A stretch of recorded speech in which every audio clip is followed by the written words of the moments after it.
We are recording this. Oh, just right on time. The recording in progress dialog box just pops up. So just to make everyone aware of that. And also critically, this is also about allowing foresters who aren't yet registered for native woodland projects, these native woodland participating foresters, to work on native woodland establishment options that we have under the afforestation scheme. So by attending today, the registered forester becomes a native woodland forester for the purpose of native woodland establishment and all the FTs that relate to native woodland establishment. We will still be carrying out training with Woodlands of Ireland for woodland restoration, the type of work that gets carried out under the Native Woodland Conservation Scheme. And as foresters working on those, people will have to go through that training course, and many of you have already. But just to say that the purpose of today partly is to give people an outline of native woodlands and native woodland establishment, just to add to your existing knowledge, and in that way kind of up you to native woodland participating forester status. And in that way, like I said, you'll be able to sign off on applications involving the native woodland FTs that we have under the new scheme. So I think those are the important things that I have to talk about beforehand. I'm just going to go over to sharing my screen here. So what we're going to do basically is just kick off with a presentation from Katherine Duff on native woodlands in Ireland. So basically this is to give people an overview of where our native woodlands have come from and the decline that they faced over the years. And also, you know, where we are now in terms of hopefully a kind of an upturn in the amount of native woodlands that we have in the country. So I think, do you have my screen? Katherine, can you see my screen there? I can, but I can see, yeah, I can see your screen. Yeah, but I don't see my slides yet. Okay, well, I'm going to go down to them now. So here we go.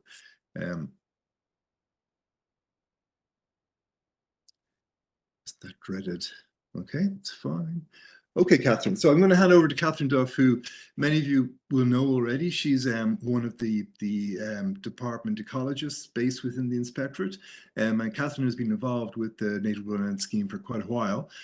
So she's going to give us a brief overview of Ireland's native woodlands. Okay, thanks, Katherine.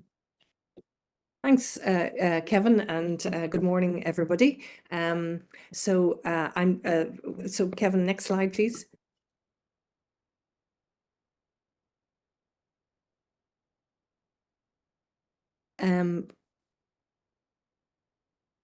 Can I have the next slide?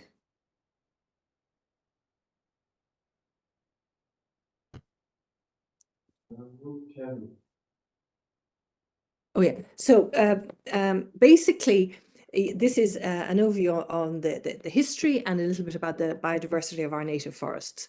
So the first thing to ask, just to be clear, that this is about our native forests, the trees that are native to Ireland. And so this refers to species that colonized Ireland naturally following the end of the last ice age. Next slide.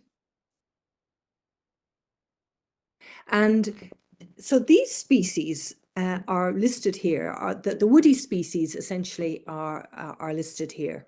The trees on the left and the shrubs on the right. So you can see that there aren't too many. And the ones highlighted in yellow are the main forest woodland species that are used for planting. Whereas, in contrast, things like sycamore, beech, all the conifers, except for Scots pine, they have all been introduced. They're not native. Many of them have become naturalized. They grow well here, but they're not native.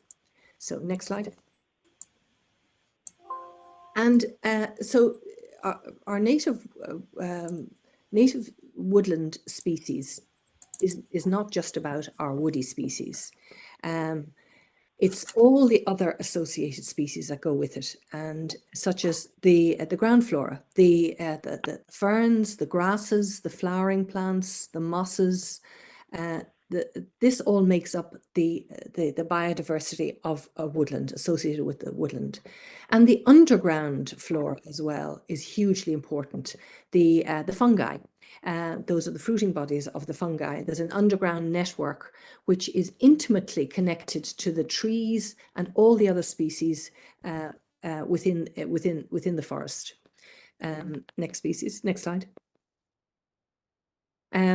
Apart from that, in terms of fauna, the insects in invertebrates and insects in a woodland are hugely important.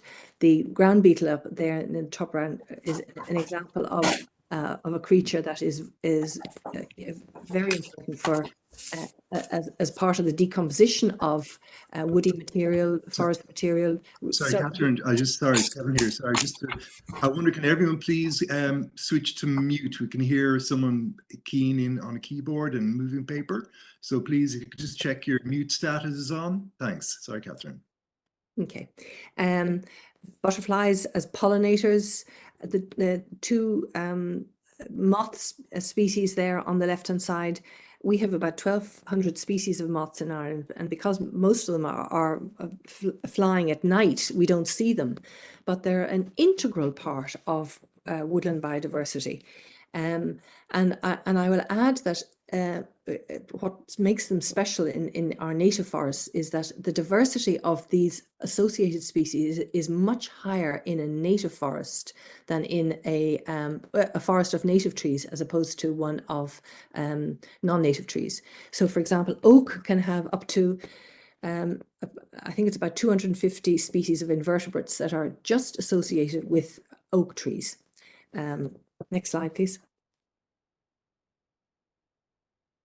And then other fauna, birds and mammals. We have about a quarter of our bird population, species of birds are dependent on woodlands for cover, for food, for nesting. And similarly, woodland specialists of mammals, among them the pine marten is one which is making a big comeback as a result of the expansion of forestry in Ireland. Next slide. So anyway, that just gives just a snapshot of the diversity, the biodiversity in our native woodlands, potentially, and it provides a context for understanding this. Provides a context for the native forest scheme that is being rolled out now. Next slide. So back to in terms of the history of our woodland in Ireland. So basically, woodland developed since the last ice age, which was about 10,000 years ago when the last ice age retreated. And trees spread from glacial refuges, small areas that weren't covered by ice. And the first trees were pioneer species such as juniper, dwarf willow, followed by birch, growing on fragmented soils, poor soils. However, fairly quickly, over about 2,000 years, there was almost complete forest woodland cover in Ireland about 8,000 years ago. And there was the composition was varied across the country. Based on the local climate, the soils, which varied, and topography. So, for example, on the more fertile soils, typically in lowland areas in the Midlands, they would have been oak. That would be pedunculate oak, ash, elm dominated. And then, for example, on the poorer soils, on peat in upland areas, it would have been more oak, sessile oak, Scots pine, and birch. Next slide, please. However, there was a big change coming around about 6,000 years ago with the arrival of man and agriculture. And Neolithic man set about basically clearing woodland to create open areas for pasture, for livestock, and for tillage. And so that resulted in woodland clearance. And at the same time, over the next while, our climate became wetter, which favoured the expansion of blanket bog, particularly in the west of Ireland. And so with all that happening, there was, over time, there was a continued gradual decline of our woodland cover in Ireland right up to the end of the last century. Next slide, please. And this is a graph, just basically a simple graph, just showing the rise and fall of woodland cover since the last ice age. So if you look at the middle there, where it says the bottom axis is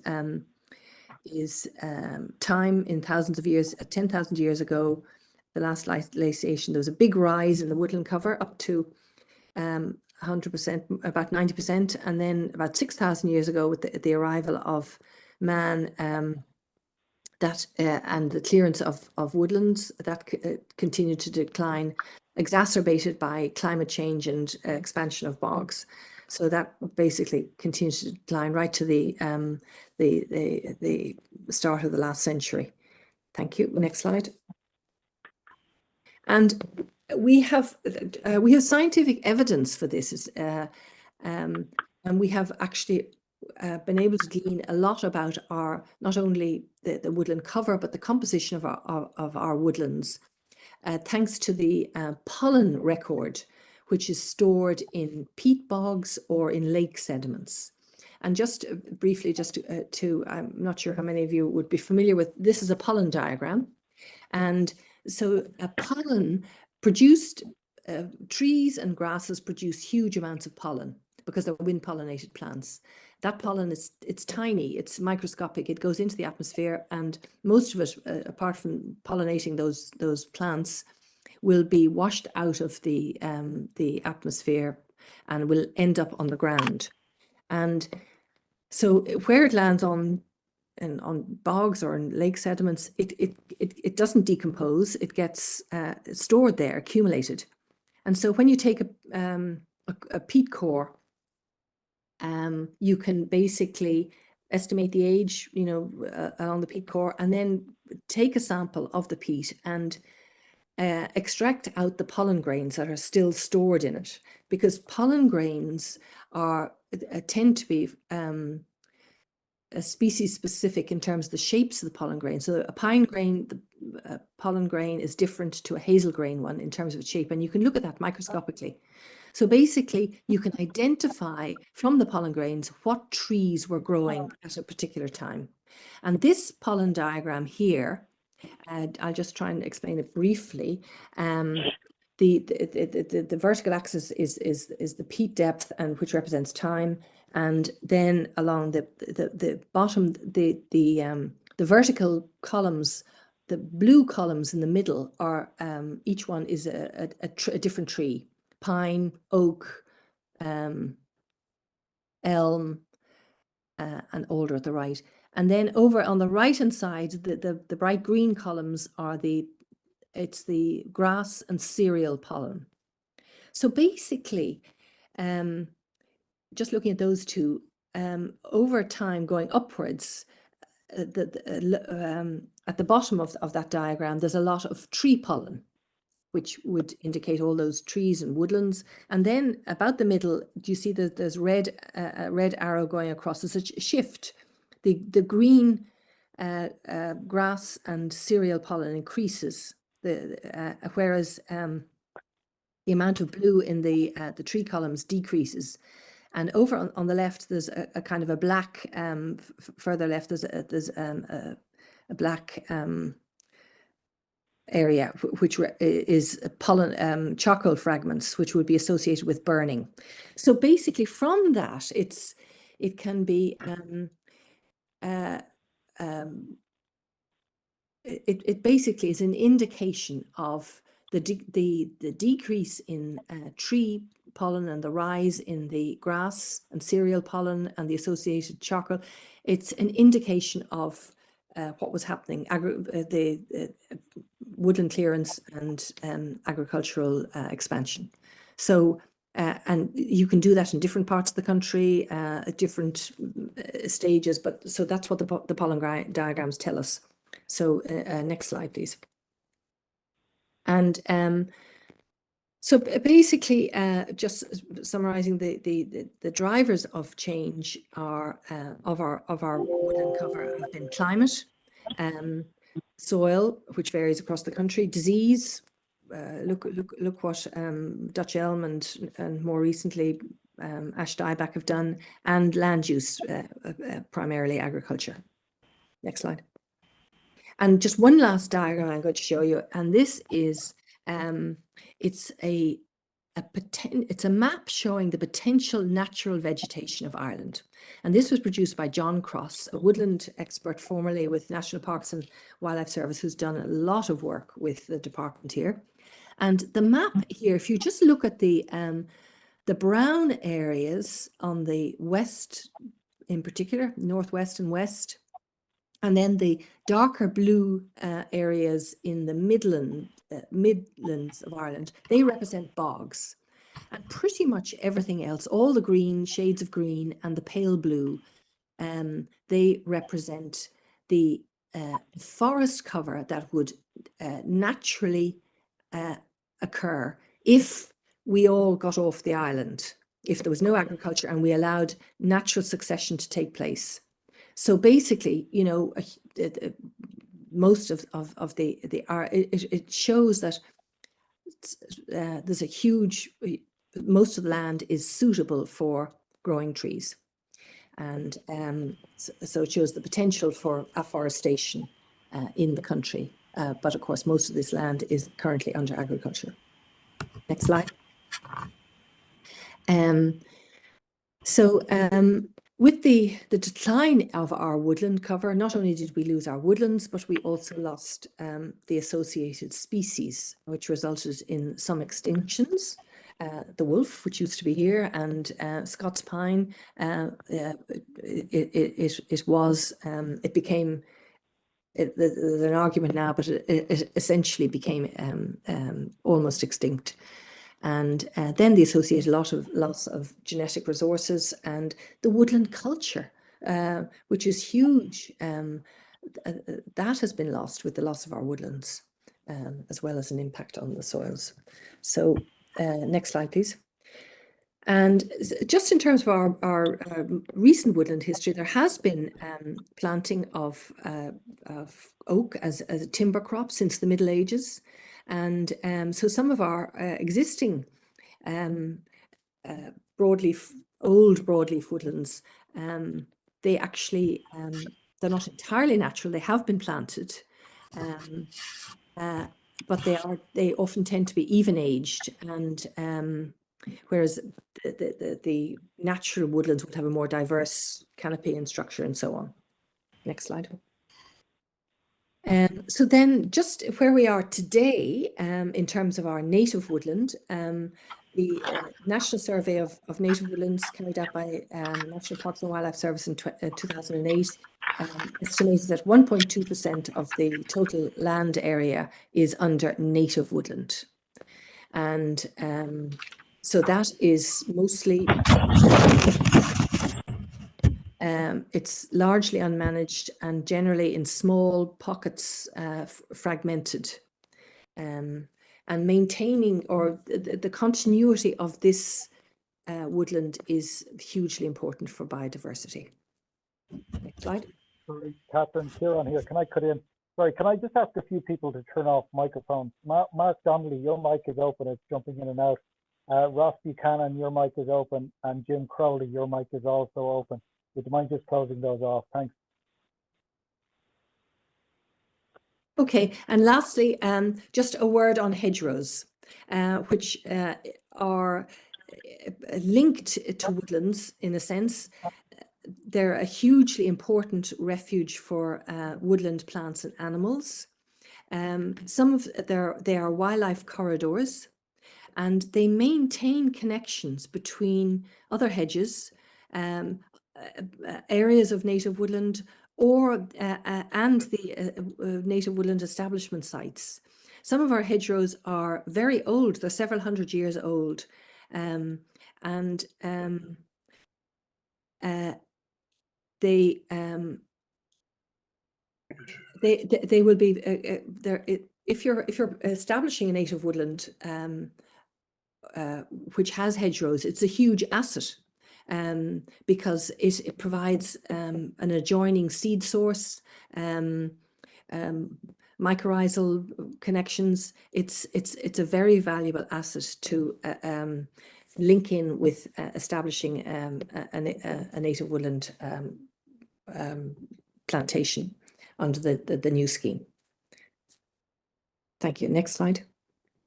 So that's it basically in summing up.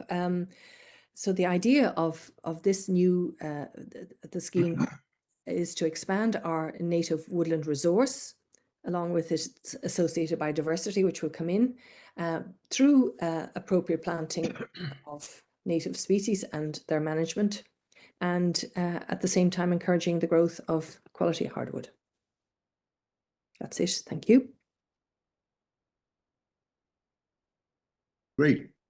Okay, thanks, Katherine. I mean, very effectively summing up thousands of years of ecology on this island into 10-minute introduction into native woodlands. So thank you very much for that. And just to reiterate Kieran's plea for everyone just to turn off your mics. There's still a bit of coughing and that kind of thing happening.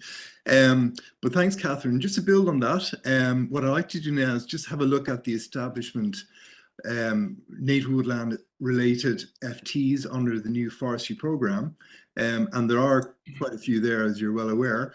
And again, just to mention, if you do want to be listed as a native woodland participating forester and be able to develop applications under native woodland related FTs, please put your name and your company in the chat dialogue. We'll keep a record of the names that appear there. We'll enter them into the registered forester list just to capture the fact that you've gone through this process.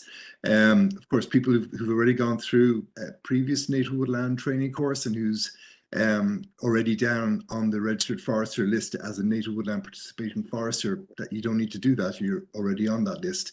But for anyone new who wants to work with the native woodland FTs, please just give us your name and your contact details, and we'll take that as proof of attending this event. So just to kind of dive in a bit closer into the Forestry Programme and the afforestation scheme that we're now working with, and specifically the native woodland forest types that are available under that. I'm not going to go into the grants and premiums per se. That's very much listed in the scheme documentation, and there's a recent farmer booklet that went out there recently, which hopefully will communicate those details to farmers and other potential landowners. But what I want to do is list the FTs that are relevant to native woodland and just take a closer look at each one in turn, just to bring out the individuality of each one, because there are lots of nuances there in terms of targeting FTs to particular uses and to particular applicant types. So just to have a closer look at what sets each FT apart. So the FTs there that relate to native woodland, FT1, native forests, FT2, forests for water, FT3, which is a continuation of a pilot scheme under the last programme aimed at public land, so forest creation on public land. FT4, neighbourwoods. This is where we're developing new native woodland. So there is a strong relevance there to native woodland, and I'll go into that in a few minutes. FT5, emergent forests. This is a new element under the afforestation scheme, but previously it existed under native woodland conservation. But there are very good reasons as to why it should be within the lineup of afforestation forest type options, and I'll go into that also.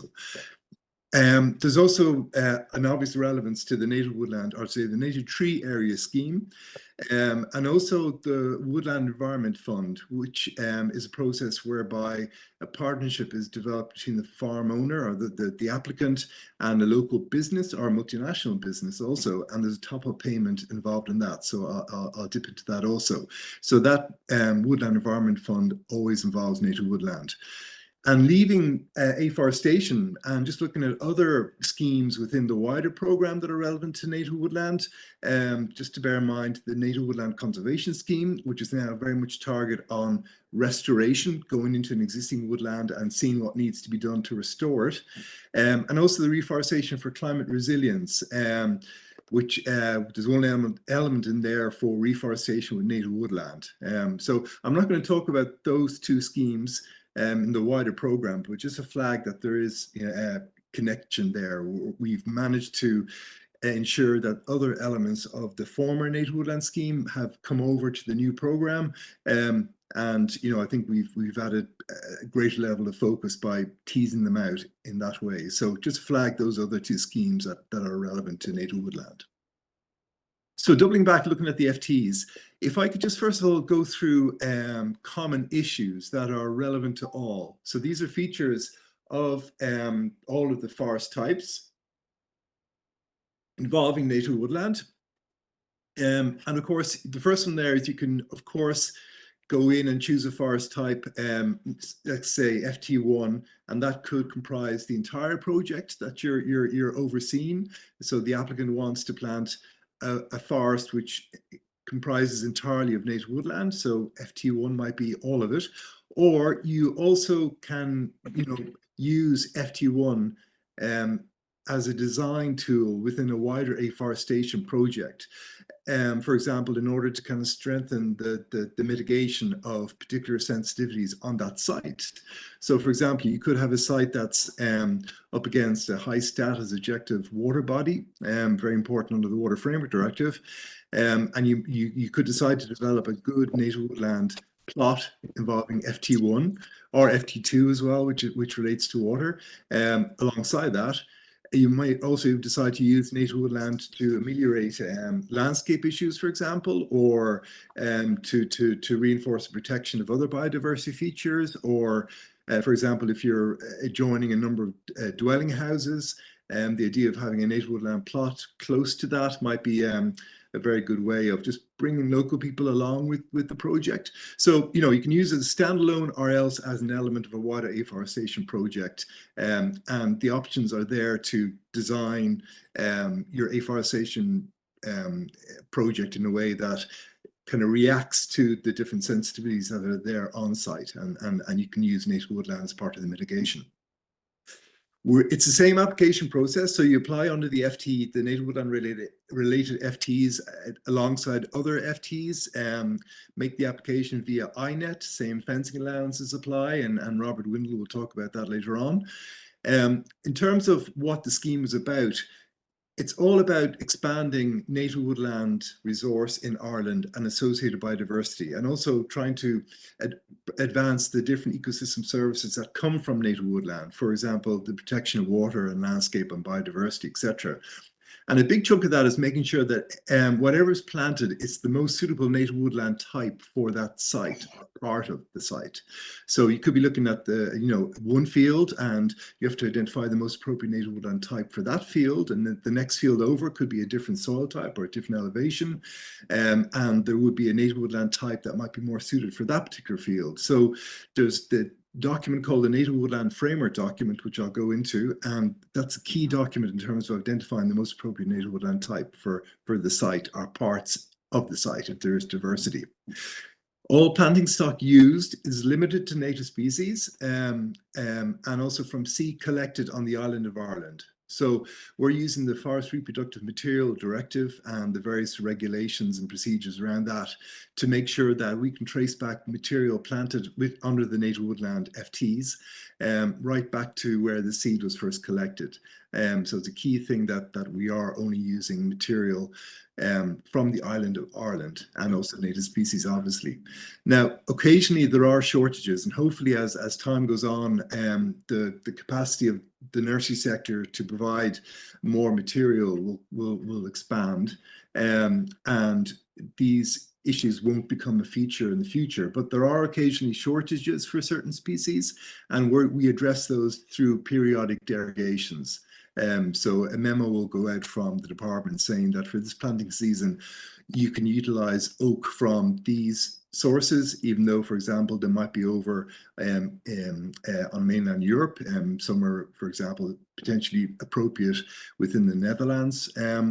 So we do allow for variations in the supply of material, and we in terms of derogations, what people plant, but primarily native stock from seed collected from the island of Ireland. In terms of the planting mix and the design, that's very much prescribed by the Native Woodland Framework document, and I'll go into that in a few minutes.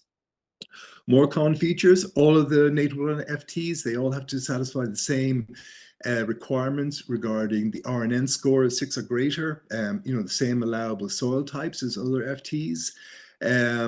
The same rules, for example, around curlew, SPAs, hen harrier, high likelihood nesting areas, top 8 threshold permost catchments, for example, where no afforestation is permitted of any type, including native woodland.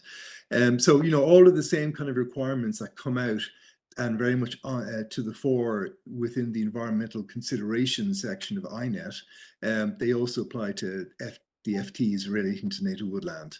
And also, of course, the environmental requirements of afforestation also apply in terms of setbacks, the treatment of hedgerows, and there are specific measures there under the new program, restrictions around operations, for example. So all of that, they all apply to native woodland FTs. The second bullet point there, I just want to flag that there is particular significance in relation to, the soil requirements. For example, one of the 3 categories of allowable soil, if you like, is modified fen and modified cutaway raised bog that meet the requirements of the native woodland forest type and possible to progress without drainage. So we're looking at typically scenario 5 under the native woodland scheme, which involves pioneer birch woodland. Typically, so the native woodland FT is brought into that particular requirement around soil. There's also potentially a limitation on the type of afforestation that can be carried out under certain situations within high nature value farmland. So that's another area where the applicant is very much focused down towards native woodland, as opposed to the other FTs that they might otherwise consider. Other common features, in terms of site development, we're focusing on minimum site inputs needed to secure success. So we're trying to match the species to the site as opposed to trying to alter the site by drainage, for example, in order to meet the requirements of a particular species. So we look at the site, no drainage, minimum cultivation, limited scrap mounding, invert mounding, pit planting. In some areas, we've seen people use soil augers to break up the soil and to create a planting position. There is an allowance for a single hand applied application of fertilizer at planting if the soil requires it, just to give the trees an extra boost in terms of their initial growth and establishment. Looking at minimizing herbicide application, but obviously it in most cases will form part of the vegetation management regime for the site. But other methods can also be considered, particularly for more sensitive areas of the site, or if the site in itself is very, very sensitive. So mulches and mats, for example, they might come into it in small areas or in highly sensitive sites planted with a native woodland FT. I think it's the last common feature slide. And just to say that timber production is not a requirement under the native woodland FTs. We're using the RNN score of 6 or greater to help ensure that trees planted, they grow vigorously and they quickly establish, and we come back and find an emerging native woodland canopy developing on site. So we really want to try to focus on planting native woodland where it will develop rapidly and give us that early emergence of a strong canopy. And that's where we're coming at with the RNN score in terms of the native woodland FTs. It's not so much timber production, it's more a case of trying to get that woodland up and going as quickly as possible. Having said that, we are, of course, encouraging applicants, if they want to see about developing opportunities for wood production later on as the native woodland establishes and develops and grows on into a high forest.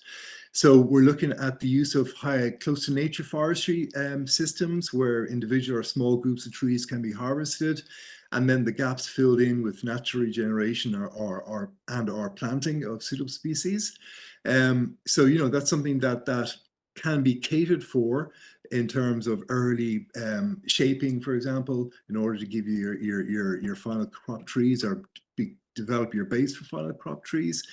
So just to bear that in mind, that wood production isn't mandatory, but if the applicant would like to pursue it and it's compatible with the site sensitivities and with the objectives in terms of the native woodland scheme, it can be pursued, but only using close to nature forestry methods, CCF methods.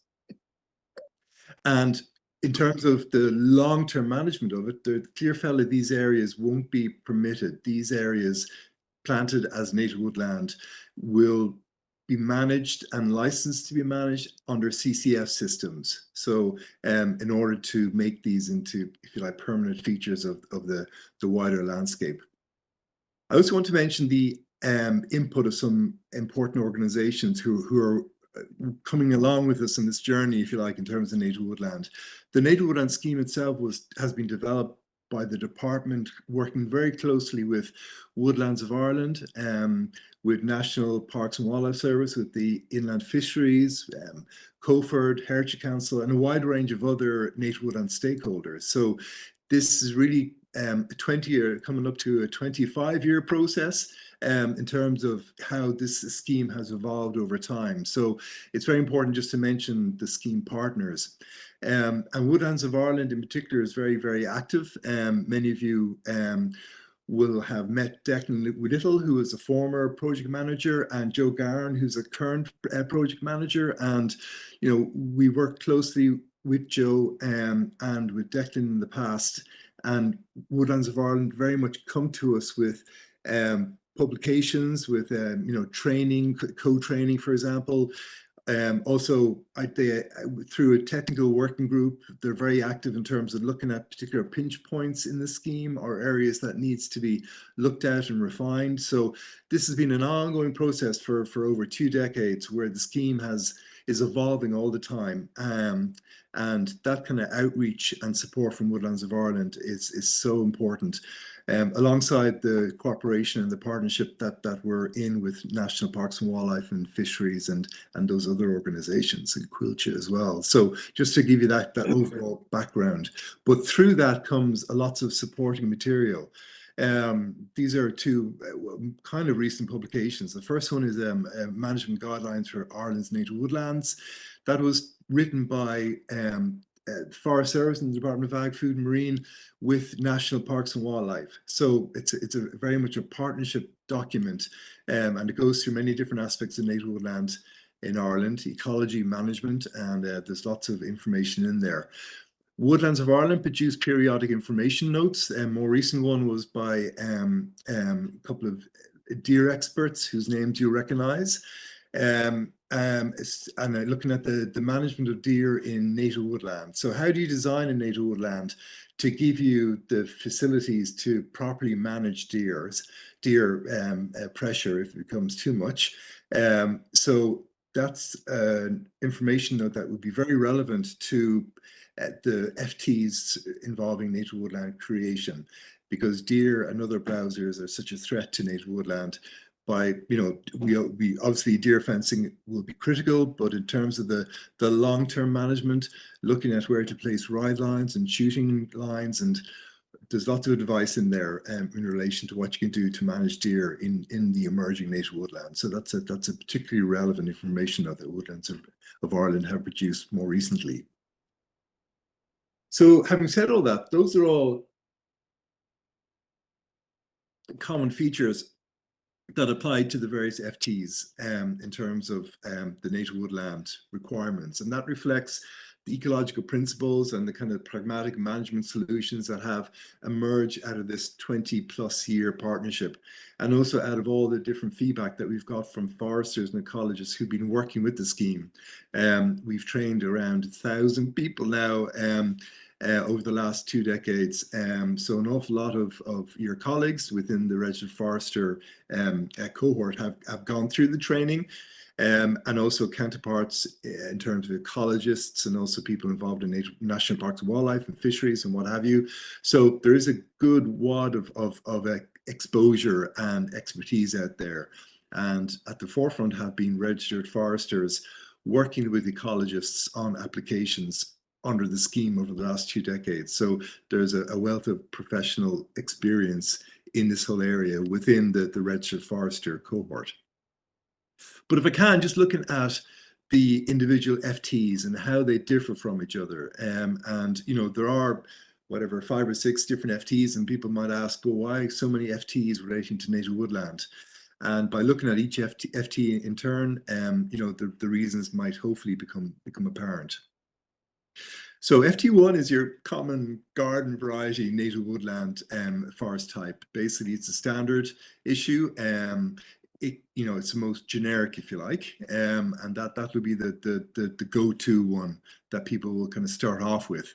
But if there are different considerations to be mindful of, well, then the other FTs might be more relevant. Or again, you might have a mixture of FTs. You might have on the site, you might have an FT involving citrus spruce and broadleaves for one area, and you might have FT1 for another area, and down by the water you might have FT2. So you can mix and match and cleverly design your forest, your afforestation using the different FTs. So FT2, Forest for Water, this is, we piloted it to a certain extent on the last program, but we're trying to bring it now into mainstream with this program. So basically, we've been working with various statutory bodies who are very happy to promote and look at native woodland as a way of addressing concerns that they are working to solve.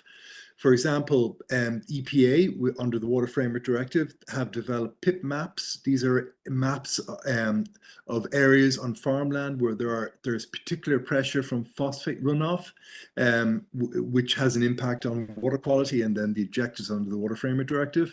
So that's a particular layer that we have in iFORIS. The idea, for example, of alluvial woodland maps from national parks and wildlife.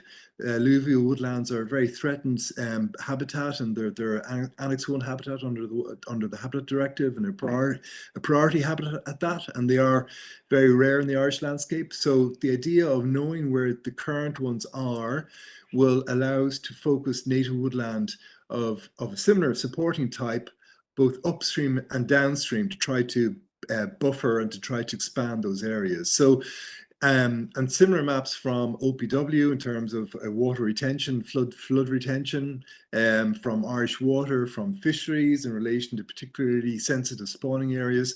So we have, and we are continuing to get these layers from those statutory bodies. And the idea is that if someone develops a native woodland application that overlaps with these areas, well, then there's an additional top-up available to the applicant.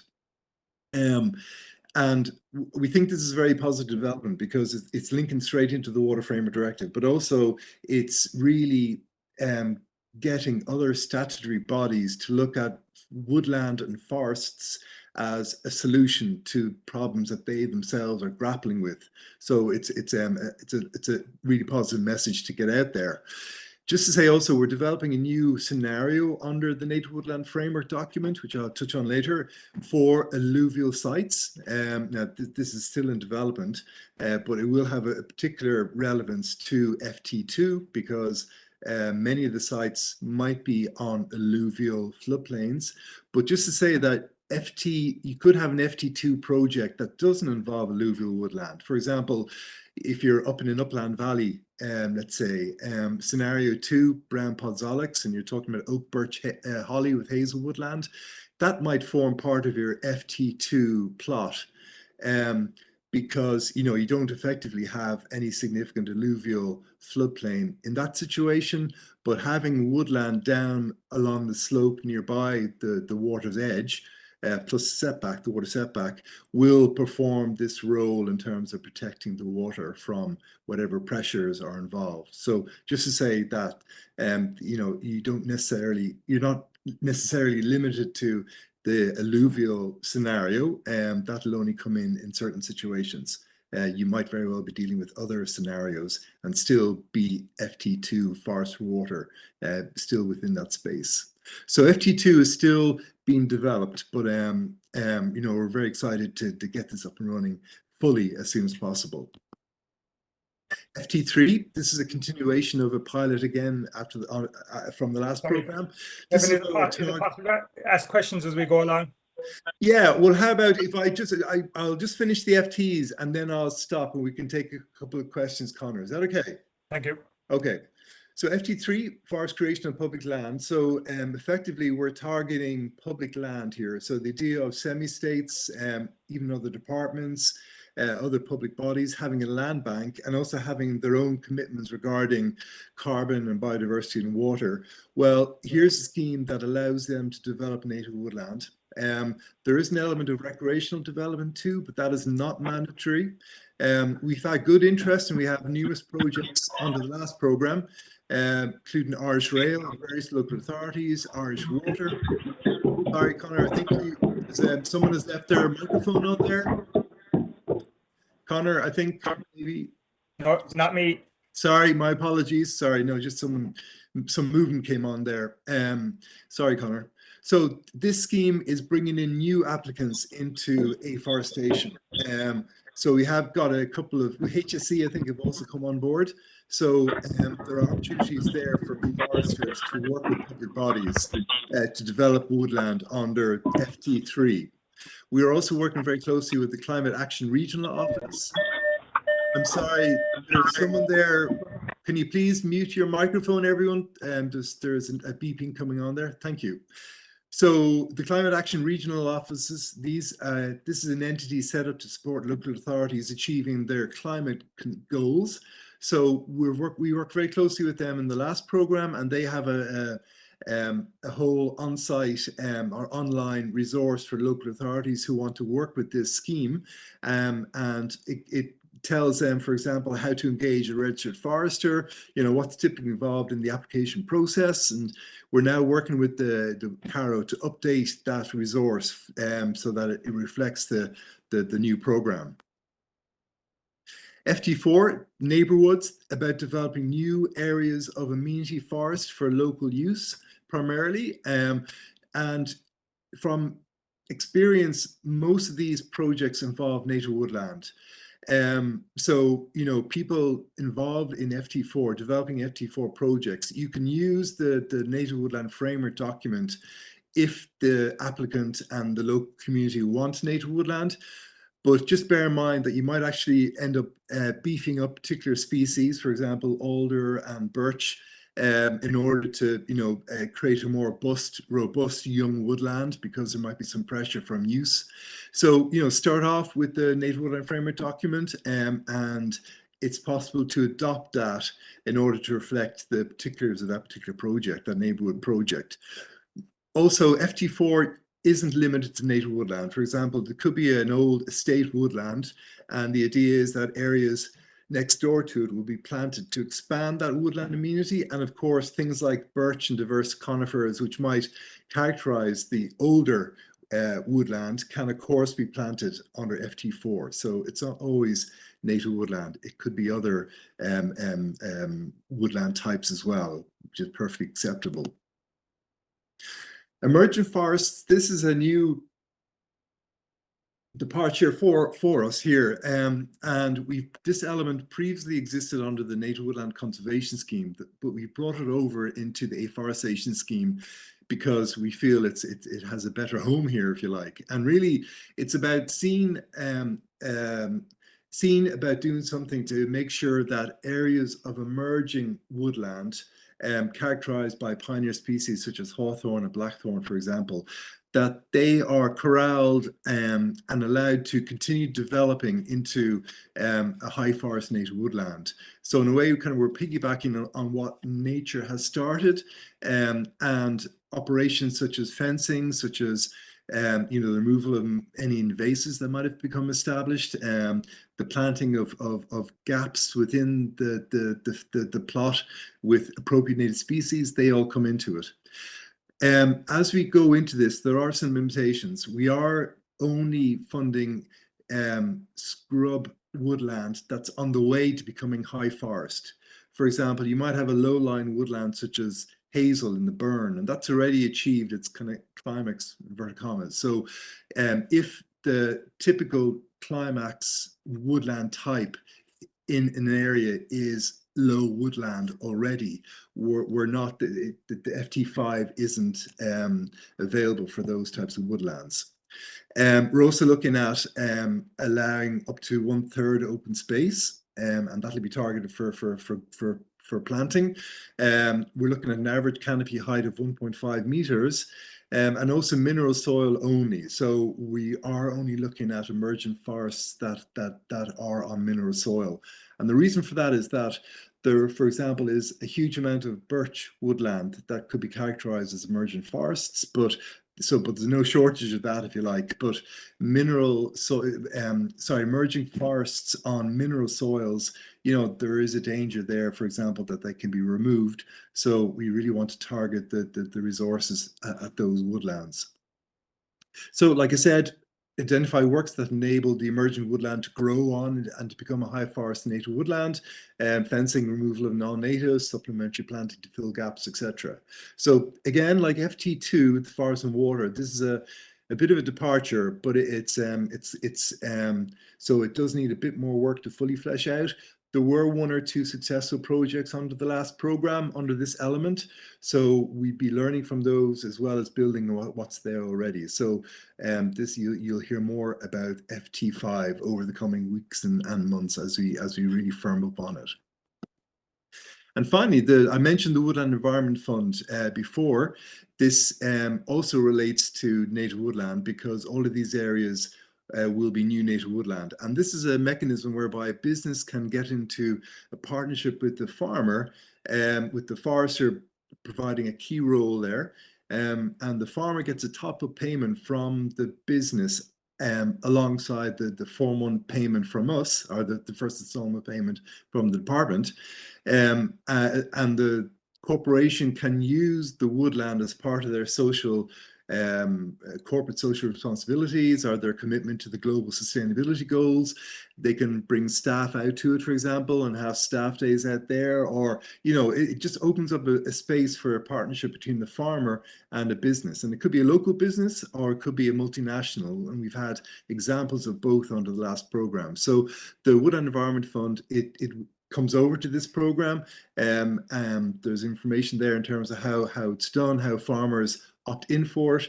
There's a natural capital facilitator individual who assesses the ecological value and the ecosystem service delivery potential of the woodland and matches that with a business who's put their hand up as being a potential partner, looking around for a suitable woodland to get involved in.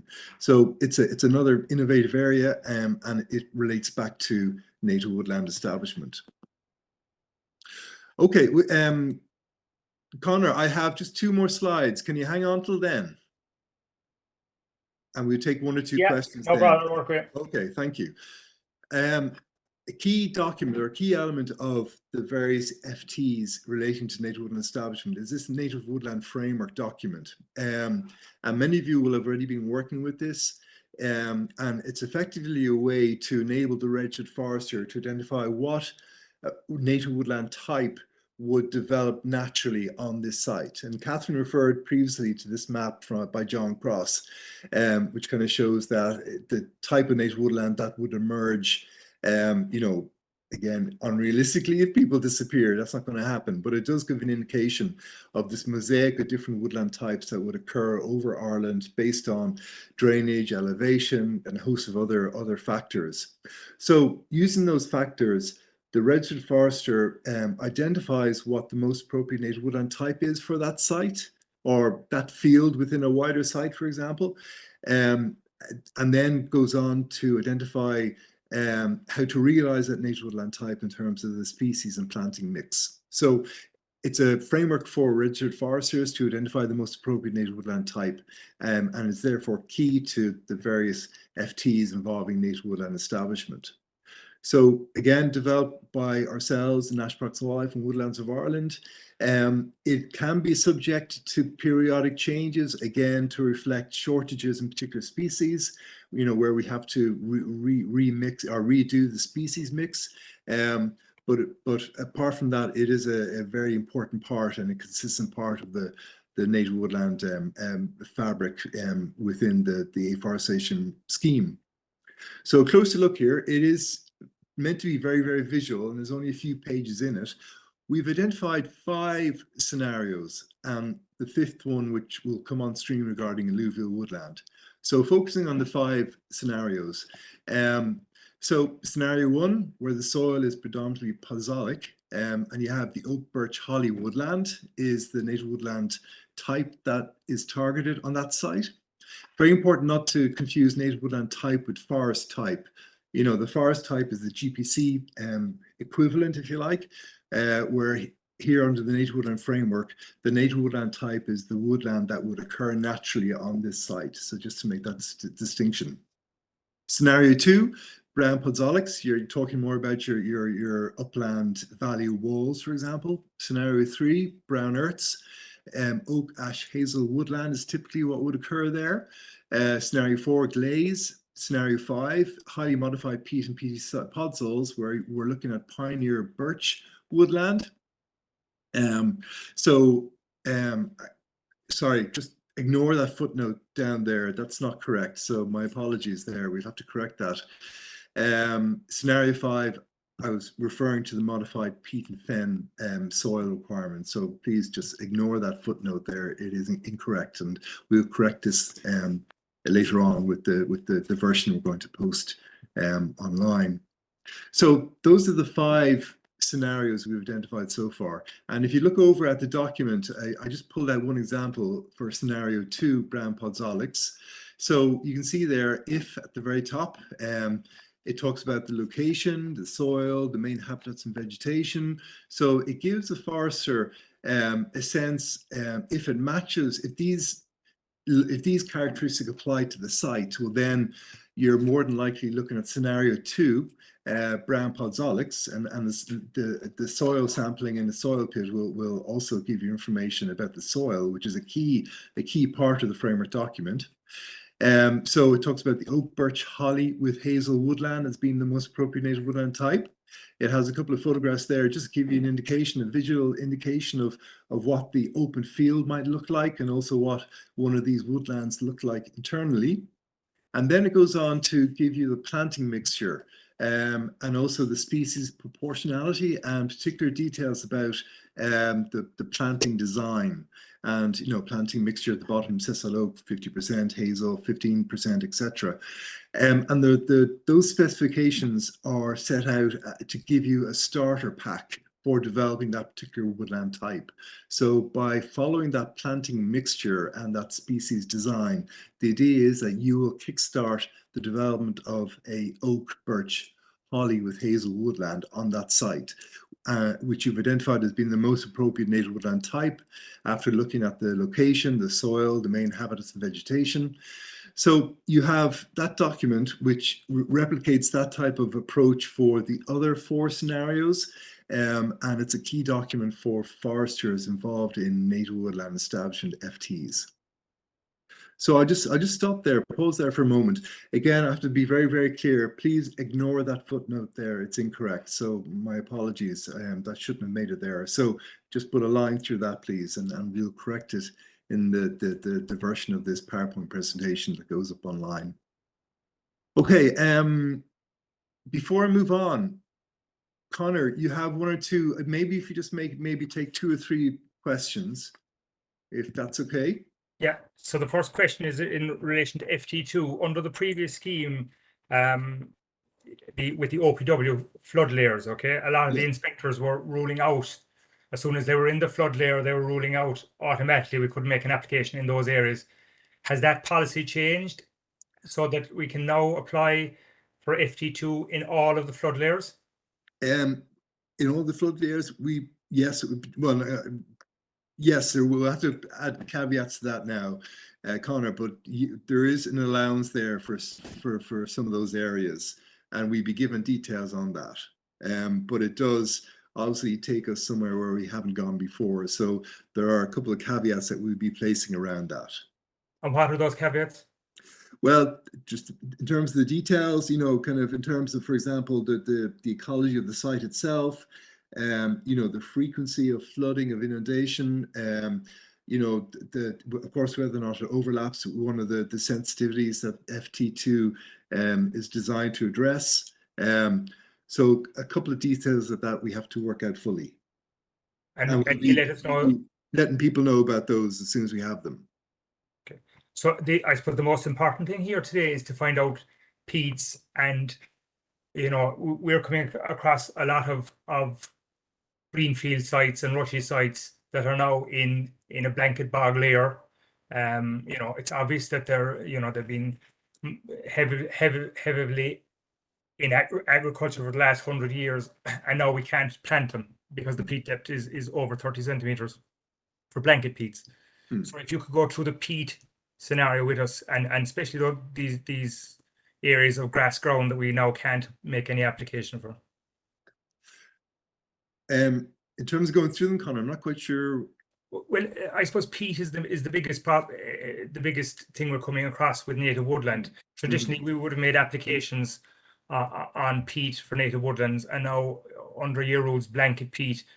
You know, even though there is heavily modified grass on top of it, we can't make applications for it. Is that correct? Well, it is correct. I mean, insofar as the same restrictions around soil type applies to the FTs as they do to the other FTs, and a key driver there is the carbon imbalance. You know, on those situations which are ruled out, you know, even going in there and planting with native woodland is going to give a negative carbon balance from that afforestation project. So that's, if you like, the key driver. So the requirements around the soil are universal, no matter what FT type you apply. Okay. That's fine. Okay, thank you.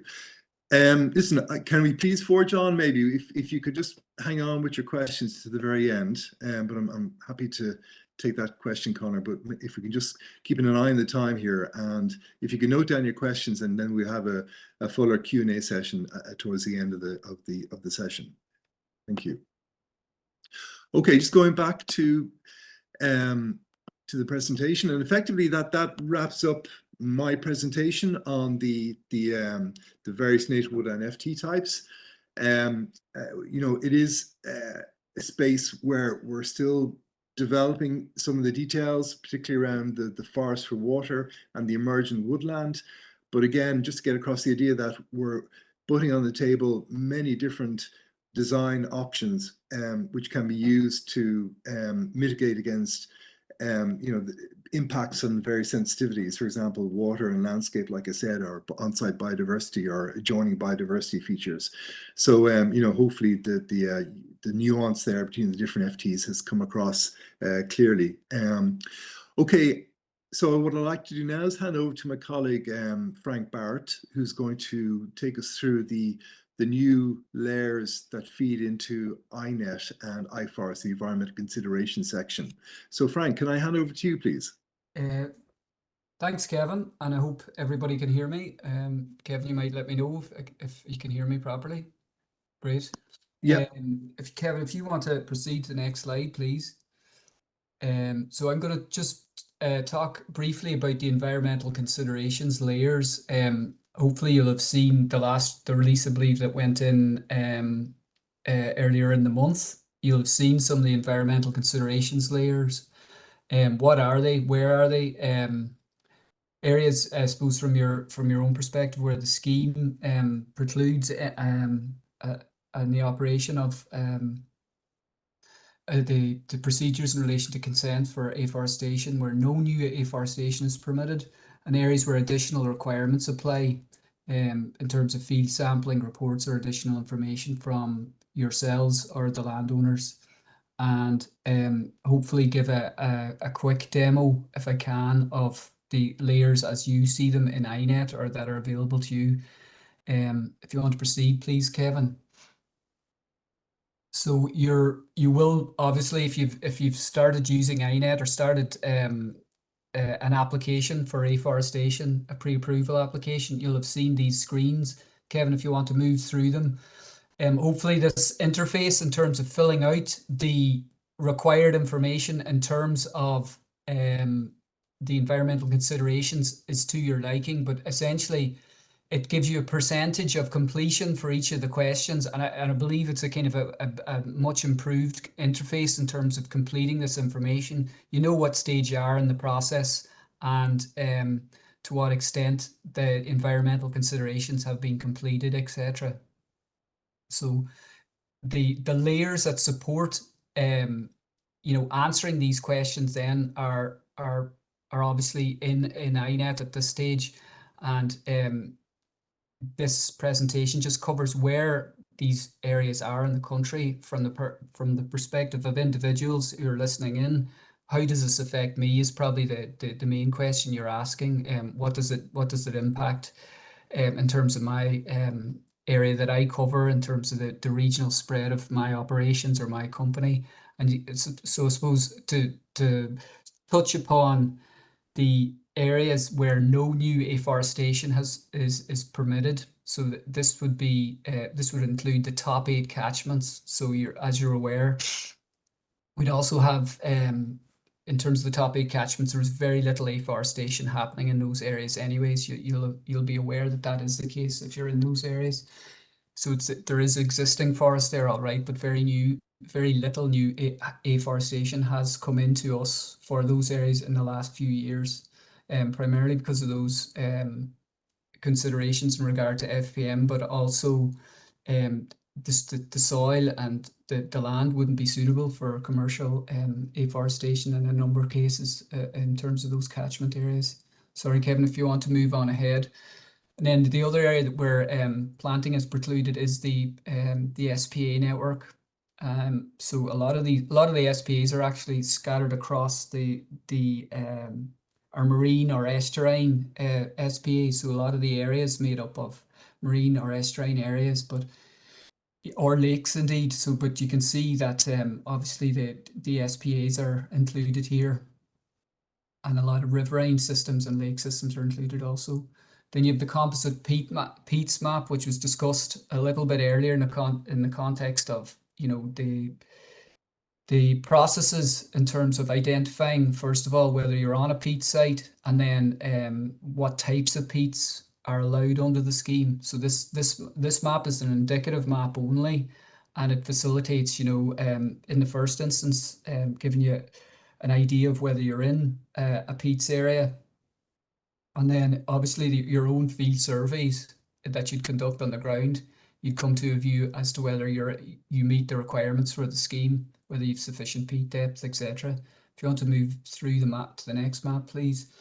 Then there's the high nature value farmland. Obviously, there's a significant area in comparison to the east of the country that's affected here in the north and northwest. There's a high correlation with existing designated sites. You'll see this particularly in the western seaboard and in Donegal.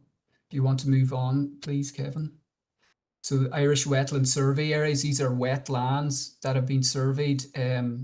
There's a database database of spatial areas for areas that are classified as wetlands. It can include ponds, bogs. There's a high correlation with, or they're spatially consistent with designated sites for peatlands or fens that would be afforded protection under either the Habitats Directive or our own national laws in terms of the NHAs or PNHAs. If you want to move ahead, please, Kevin. And then we've got the breeding wader distribution of these areas. And I want to show you a slide as well in terms of the subsequent 10-kilometer grids for the specific wader species. If you move ahead, please, Kevin. I suppose the point here is that in terms of the existing protocol, where there's an interaction between the breeding wader farmland bird hotspot map and the underlying and on the underlying 10-kilometre grid square, it's only in those instances that you'll actually look at the suitability for that particular species. And I'll show you that hopefully in a map that will be meaningful to you. So even though for golden plover, you'll see a large area, or potentially what would be considered a large area, you are only interested in the areas that are spatially consistent with the breeding wader area. And I'll show another map, hopefully, that will reflect that to you later on. If you want to continue on, please. So then also you have the breeding wader farmland bird hotspots maps, which are relevant only if there's an overlap with high nature value farmland areas, which are greater than the greater than 0.5 standard deviation likelihood. So you will drill down into this layer only in certain circumstances, in other words. And we have the Irish Grasslands Habitat Survey. So this is principally for looking at Annex 1 habitats that are interacting with a proposed planting site and any impacts that a proposed planting might have on these sites. And if they are annex habitats, so it's essentially the check is, does your site interact with this survey layer? And if so, you carry out a particular procedure in respect of the justification for planting of those lands. So then the Water Framework Directive, lake and groundwater forestry pressures. So these are areas where there's a pressure, specifically forestry and forest-related activities and operations have been flagged as pressures in terms of water and aquatic systems. And I suppose it's basically what you're doing in this process is identifying whether your project falls within these areas. And it's not saying that we will make a decision on the basis of whether or not there's a particular pressure to forestry. If everything is done according to the standards and guidelines and you have put the mitigations in place on the site, then the application will be able to proceed. Hopefully, if everything else is in order. If you want to proceed again, please, Kevin. Then another is at risk or at review water bodies. You see there's a considerable area of lands here. So the reasons for these water bodies being at risk or under review might be, it could be a municipal sewage works, or it could be multiple reasons, but we're considering this in the decision process, or you're factoring it in. So again, it doesn't necessarily mean that an application has an issue in terms of forestry and water quality. It's just that this is a part of the decision process in terms of the information that's gathered and considered by yourselves in your application and its design. So if you want to move ahead. And then bad or moderate status ecological, or ecological status rather, bad or moderate ecological status, and what that means in terms of the application. And you can see that there's a large spread of these areas right across the country, not necessarily linked with forestry. Forestry may or may not be contributing to the status issue in the particular catchment in question. But again, it's a consideration in the decision process and might factor in the design, for example, of the application in terms of its makeup or setbacks or what have you. But all things being equal, the mitigations that would be put in place and the standards that would be put in place in terms of the design would deal with all these issues. And then high status objective water bodies where there's particular criteria around setbacks, etc. And that, obviously you're aware of those and you've designed these things into your application from the get-go, that you've considered them. A new heritage data set is also used in terms of looking at the impacts on other receptors like heritage, amenity and landscape. And that's the National Inventory of Archaeological Heritage, and that includes archaeology, believe, after the 1700s. It's available from the Department of Housing. I mean, you can access these data yourselves. Our archaeologists have been using these data all along, but now they feature in the environmental considerations that you will look at yourselves, and you'll see whether there's an interaction or not with one of these points. It includes old domains and houses built after the 1700s, so it's relatively new archaeological heritage, I suppose you would call it. If you want to move ahead, please. And then there's UNESCO geoparks and heritage sites. Again, some of these areas are quite large, and just because you're in the area, it doesn't necessarily mean it has any impact, or forestry will have any impact, but the fact that we are considering it as part of the process, and that the decision process is consistent with you know, a full consideration of all environmental, cultural and heritage receptors around the site in question. If you want to move ahead, please. And finally, the landscape. So this is these landscape data have been collated from the various local authorities, and they have gone through a review process. Most of them have county development plans which have been published in around 2022, and they run for a period of 5 years normally, but I understand there's a change under the Planning and Development Act that they will be extended out to 10 years.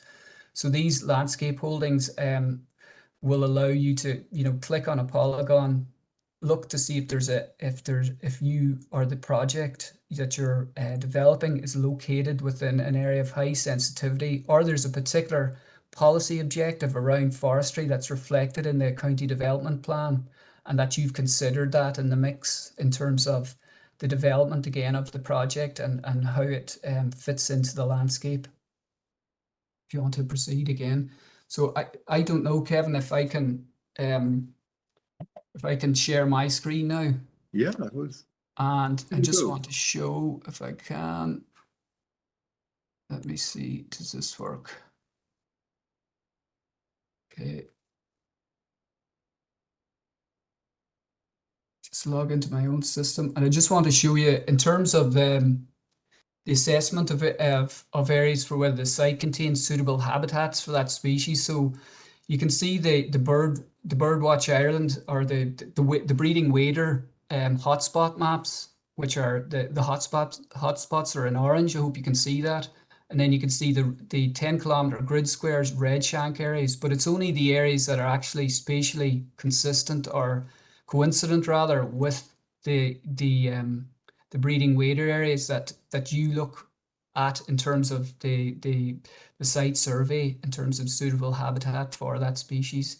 So we have the 5 wader species. In this case, it's red shank, but you will be looking at the blue areas in this case. And I'll just show you. I'm just going to log into Relive to show you where these layers are. I'm conscious of time here now, so I'm going to rush through this. So this is a test system that is developed that we look at when we change the system or whether we do new development, we can access to ensure that everything is working as it should.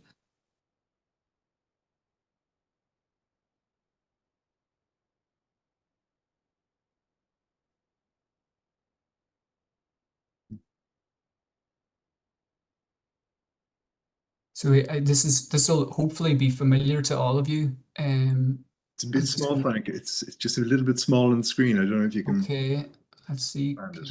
Is that any better? Yeah. So hopefully this should be familiar to what I'm just going to do is show you where these. I'm going to show you the view map screen. I'm just going to go into a default. The map screen, as you know, defaults to Johnstown Castle. Hopefully you can see this.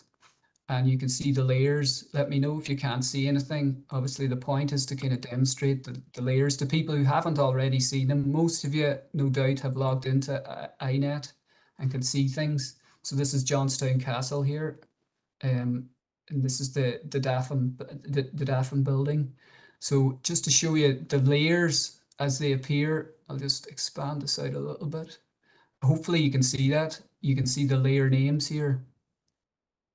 So high status nature, high nature value farmland. I'll switch on a couple of the layers. High status objective water bodies. I'll update this and I'd zoom up to Donegal using just clicking on Donegal here, and I'd zoom to a scale that's maybe a bit more meaningful.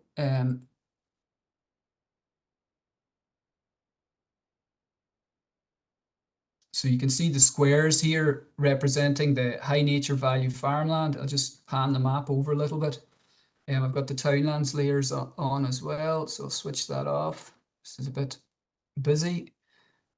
And you can see here, as I move around on the map, you can see the different layers. So in this case, I can select a feature and I can see this is high nature value farmland and it's in the high category, greater than 0.5 standard deviation. So if you fall within this particular area, your project falls within this particular area, obviously there's particular survey requirements, and they're all available from the Appendix B the environmental requirements for afforestation, which was published in around August. So you work your way through each of the environmental considerations where they apply, obviously, and as per the guidance that's given in the Appendix B of the environmental considerations. Okay, so that's basically me, Kevin. I mean, I can zoom around and show some of the other layers, maybe just to this is maybe just for a minute or two, Frank. Yeah. So in terms of the birds layers, we talked about the breeding wader hotspot map. So I'll just switch that on. Maybe I'll put in a different background layer as well here.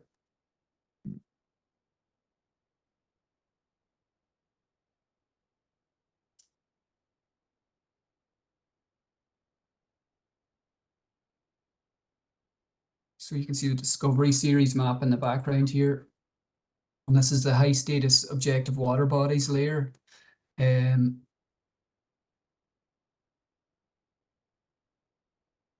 Just toggle on because I know in South Wexford we have the breeding wader map.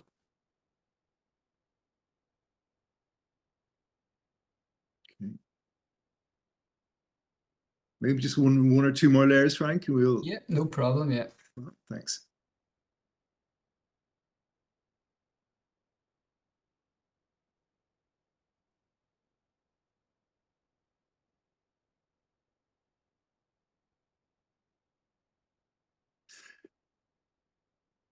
And no doubt it'll take a while, I guess, for people to become aware of where all the new layers are held, and it'll be through practice, I guess, that it'll become easier.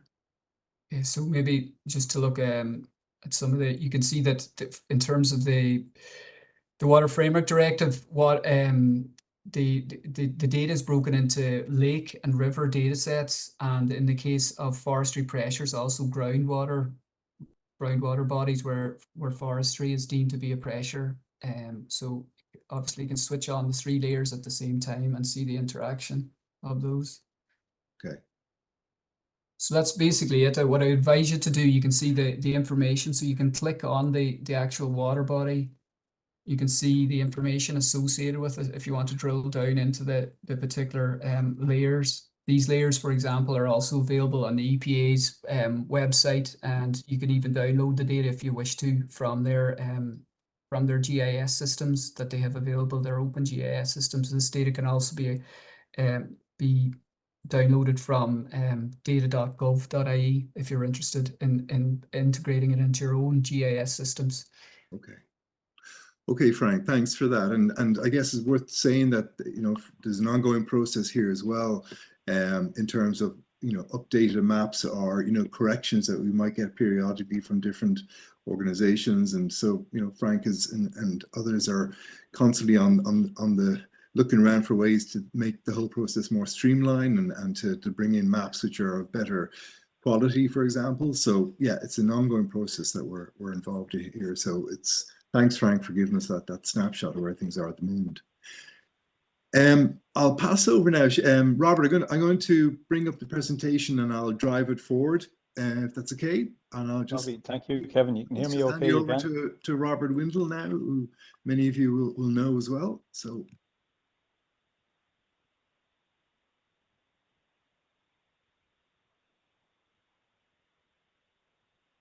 Okay, yeah, can you see that okay? Yeah, it's up on screen there now. So if the scheme, its full name, I suppose, it's the Deer Tree Shelter, Hare and Defencing, or Deer Fencing Scheme. It's quite a long name. We usually summarize it up as the DTS scheme. Next slide there, Kevin, please. So I suppose the scheme is a continuation of the original scheme introduced during the midterm review around 2018, and it's to ensure broadleaf trees successfully establish in kind of high-risk areas for deer, or where rabbits and hares may be present and may damage the trees.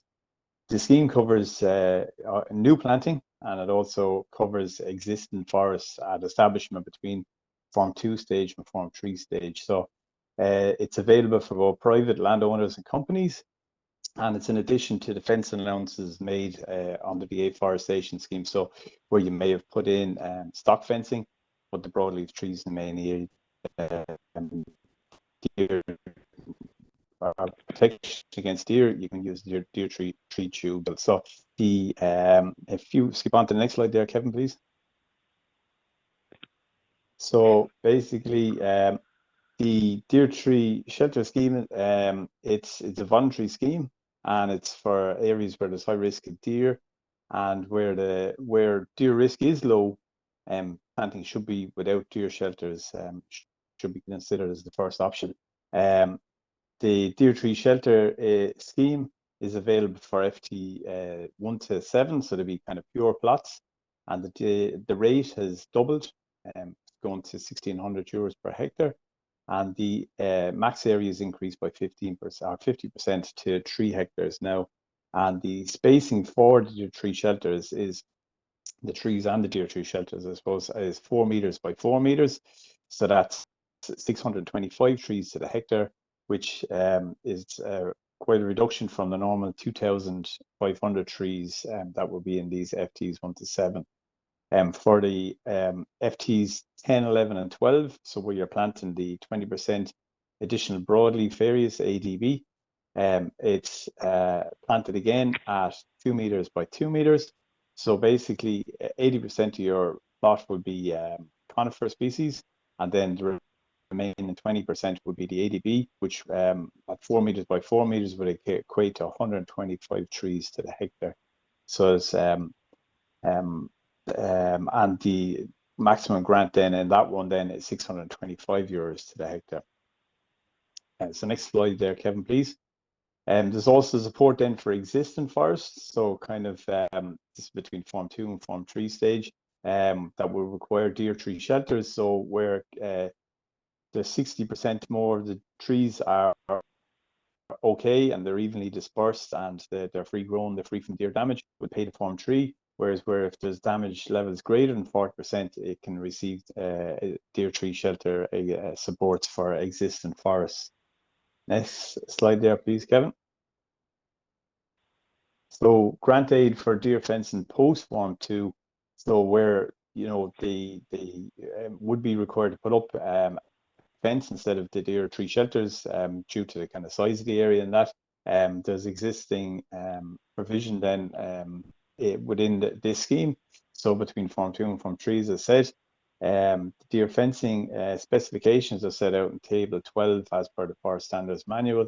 You can also do alternative construction types. So for deer fencing, to be considered, for example, the A-frame fencing, and then also that the ash reconstitution is also eligible to enter into this section 2 of that. So you can either put in deer fencing, or if required, just deer tubes. Next slide there, Kevin, please. So the following criteria apply for the deer fencing in order to be eligible for funding. This, as I said earlier, must be more than 40% of the trees must be deer damage from deer. And also the reconstitution for ash is also eligible, and all fencing must be in accordance with the specifications of the Standards Manual. The deer fencing provision then is €18 per linear meter for 160 meters per hectare, so it works out at €2,800 per hectare. For non-IS 436, it's 150 meters to the hectare and €14 per linear meter, working out at 2,100. We also cover for upgrades of fencing where you may have stock fencing and on a site, and where the deer are coming in and it may need to be upgraded to deer fencing. So there is provision within the scheme where you can upgrade it, and that has been a problem that's been flagged to us, and that's why it's in this scheme here. Next slide there, please, Kevin. Sorry, hold on. Section 2. Sorry, the following criteria then apply for the deer fencing. Sorry, you can actually skip that slide, Kevin. So then upgrade to the Hare fencing post form 2. So you must have 30% of hare or rabbit damage will also qualify. And there's €4 per linear meter, the maximum of 160 meters to the hectare, with a grant to €640. And then eligible sites, the reconstitution is also eligible for this hare or rabbit upgrade on the fencing. So that kind of is a quick kind of wrap up of the scheme. I'm sure you will have questions about it and that, and you can please ask away there at the end. Thank you. Okay, thank you. Thanks, Robert. Just can stop this now and get back to the full screen. Okay, and I think we have a few minutes for questions and answers. Does someone want to lead? I just pop up your hand, and I'll be relying on my colleagues to also spot who's coming to the fore with a question.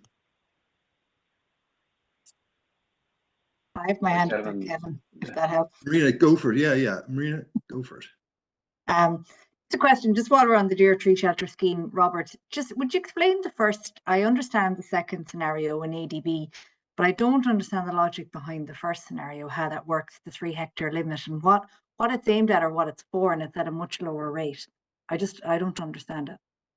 Yeah, so originally we would have got applications where people would have quite small areas adjoining the house or something like that they would have wanted to plant, but the deer fencing was, the allocation for it was too small. It wasn't large enough to actually enclose the area, but there was deer pressure in the area. So basically it was to get in some of them applications to give them support that they could put in deer tree shelters, but also reduce the rate of the trees in it, so that there wasn't a huge cost of maybe fencing 3,000, what was 3,300 stems per hectare at the time, to reduce down the stocking of that, so that you're going to form 100% canopy of the forest, and then also so that it'd also reduce some of the planting costs, offset some of the costs of the deer tree shelters as well. So it's kind of multifaceted kind of way of helping people establish small native broadleaf forests. So it's like a partial grant, because it's only half the amount of the one in the ADB, really. Yes, well, what it is it's kind of offset some of the costs, because obviously there's a lot less trees used within this scheme, but also a lot less labor in actually planting them and mounting also the site. So there's different offsetting of costs within it. Okay, but I get what you mean now. It's really just aimed at small little woodlands that aren't suitable, it isn't possible to deer fence them because of the length of the fence line, and then this is kind of a supplementary measure towards the price of tree guards at the time of planting, basically. Yeah, exactly. I just see there's a cluster of some questions here looking at the chat. I can go down through them very quickly, if that's okay. We have one, I think, John Roach. You mentioned the native woodland forest will not be able to get a clearfell license in future. Is this a new requirement? No, it's actually carried over from the last scheme. Very happy, of course, to issue felling licenses where people were practicing close to nature forestry to fell individual trees as small groups, but clearfell license restriction also applied under the previous scheme. So that's been something that's been in place throughout the entire native woodland scheme, the idea that areas planted won't be clearfelled. Declan, I see your point there, Declan Little, about the height of scrub. 1.5 meters, is that tall enough? So we can look at that feedback and bring it back in. John Roach, sorry, John, I have another one here. Is a requirement for a native forest to be shaped maintenance grant stage? No, there isn't a requirement for that, but it might be in the owner's best interest if timber production is a requirement to start setting the base for final crop trees, if you like. So it's not a requirement, but obviously, like I said, if timber production is part of the mix, it's something that should be done. Jed Maroney, can you please expand on the new Hare layer and restrictions it may pose typical to native woodland application. Yeah, so this is the idea that most of the hen harrier population now reside outside of the SPAs designated for the species, and something that National Parks and Wildlife would have said at various stages. So we have these regionally important areas for hen harrier. So when we get applications for, let's say, felling in these areas, issues around disturbance potentially come up. If you get applications for planting, regardless of what type of planting it is, again, issues come up about the loss of potential foraging habitat, and also issues around flight lines and that kind of thing. So the same issues, the same considerations that we sometimes face, or we would face otherwise if planting was allowed in the SPAs, come into it in terms of are we planting foraging land that's needed by the bird during the breeding season, for example. So that's where that comes in. And like I said, it wouldn't matter what type of afforestation it is, native woodland or conifer plus broadleaves. The issues still remain in terms of converting the existing habitat into woodland habitat, and the potential implications that might have. Okay, take another question from the floor. If someone wants to put their hand up. I see one. Hugo McCormick, do you want to take the floor there? Just on that hen harrier layer, Kevin, a good area of Leitrim and Tipperary has been expanded. Is the red zone rules going to apply in these areas? It's going to be a case by case situation, Hugo, in terms of proximity, the type of operation, the information that we can get about, for example, a breeding site. So if someone is felling or making a road or something like that in proximity to a known nest site of hen harrier, we do have to consider the disturbance operations that might, that'll be part of that. So the restriction regarding the breeding season might kick in. We don't want to be applying buffers. We want to be able to look at individual projects on a case-by-case basis. For example, if you're planting and potentially there might be a loss of habitat for foraging, but if we can look and see how much habitat is around the surrounding landscape anyway, a call could be made there to plant, even though it might reduce the amount of foraging habitat, but there's plenty of other foraging habitat in the immediate landscape. So we'd be applying a much more nuanced approach, but it will be on a case-by-case situation. But just the data in relation to that has come from the raptor studies, is it, and Birdwatch Ireland? Yeah, well, those areas would have first emerged during the production of a background document feeding into the threat response plan. That there was one document done for each of the land uses, agriculture, forestry, and wind farms, and that was the first time that I saw these regionally important areas. So they would have come from, I would imagine, Birdwatch, potentially on the contract from National Parks and Wildlife. They would have come from National Parks and Wildlife as well. The Golden Eagle Trust, I'm not sure. They would have been involved, for example, with the hen harrier project, giving data within SPAs, but I'm not sure about their role outside in relation to these regionally important areas. So primarily it would have come from National Parks and Wildlife and Birdwatch Ireland, with the latter potentially under contract. That's how from what I understand, that's how these areas emerged. That's how these areas were identified. Yeah, and how legally binding are they in terms, Kevin, that, one of probably the biggest objectors to forestry in the Northwest would be a huge contributor to the surveys that have been carried out in the Northwest, and that's the data that you're relying on now? Yeah, well, they would have, the fact that it appeared in, a commissioned report by National Parks and Wildlife, for example, and the fact that these are actually part of Ireland's official returns to Europe in relation to reporting. These are Article 12, and this is from an Article 12 report, for example, which basically under the Birds and Habits Directive, Ireland and other member states have to give an account of where things are in terms of protected habitats and species and birds. So this would have been an official return from Ireland to Europe. So in terms of the scientific validity, it would have had to have hit a high mark in order to be included in that official return from Ireland to Europe.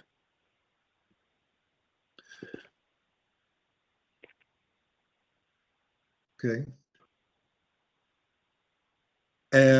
There's one here from Ian Egan on if a site is within Birdwatch Ireland hotspot layer, I presume for breeding or for the waders, and the habitat on site is suitable for the bird species is designated for, what does the ornithological report achieve?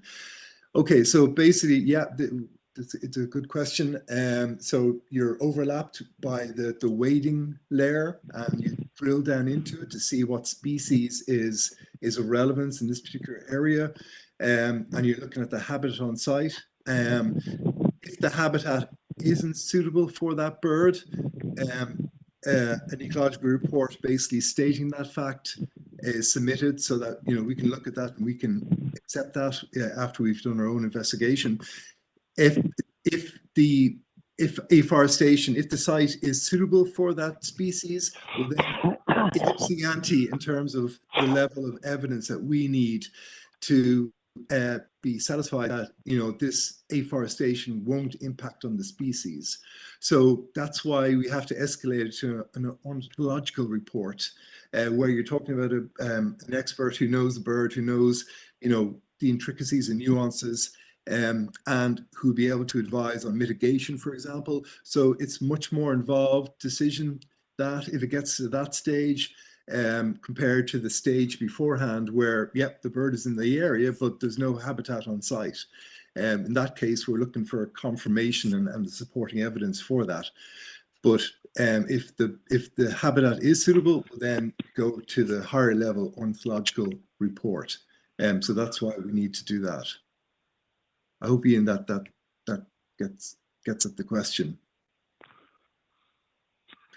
And the other question, how does an ornithological report determine that it won't be an impact if suitable habitats are present?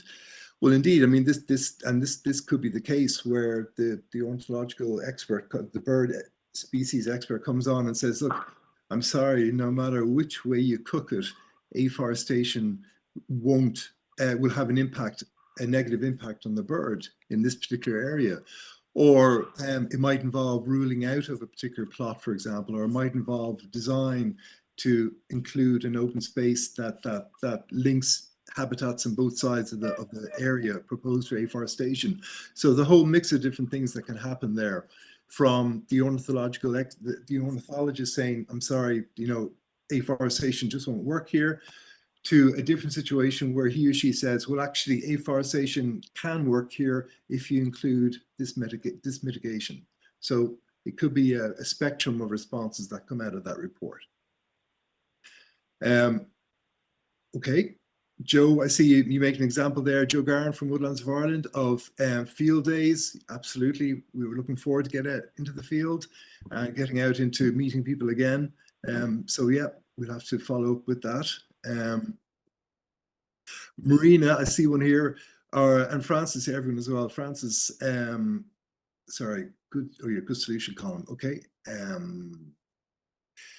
When is guidance going to be available on foraging and breeding habitats for hen harrier, breeding waders, etc.? This would be, yeah, Marina, this would be an ongoing process.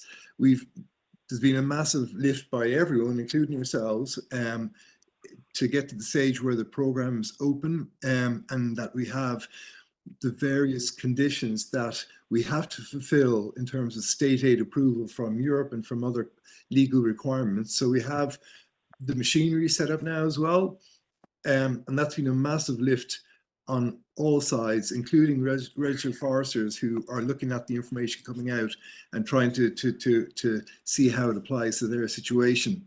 So over time, we'll just be releasing the guidance, we'll be expanding on the guidance. And as I said before, we're more than happy to hear from you to identify areas where, you know, short or longer training sessions would help.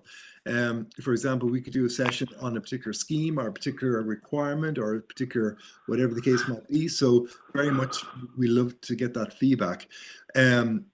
So it'll be an ongoing process, Marina, in terms of how much information we can get out to people and in terms of the guidance that people are asking for. So I don't have a specific answer to that question. Okay, I think one or two more. Do you mind if I sorry, Marina. do you mind if I come in there, Kevin? Just to Yes, say you that, can, of course, yeah. just to say that we can't proceed with applications then until we have that guidance, because we're coming across those layers. There's nowhere we can go. Well, there's guidance out there as well. I mean, and there's also, you know, for example, looking up the ecology of hen harrier, there's loads of documentation out there where people can dig into and look at that. Also, I mean, if you would be employing an ecologist to look at different aspects, you know, he or she could also give you guidance on those as well. So there's no need at all, and we don't want people to wait for us to produce guidance.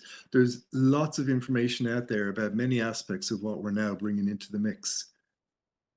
Okay, so if we use suitable documentation that's available, Birdwatch Ireland or whatever can reference that and use pictures, us as foresters, you know, we've done the research or with ecological staff, but also us as foresters, a lot of individuals out there who don't have ecological staff, will that be accepted?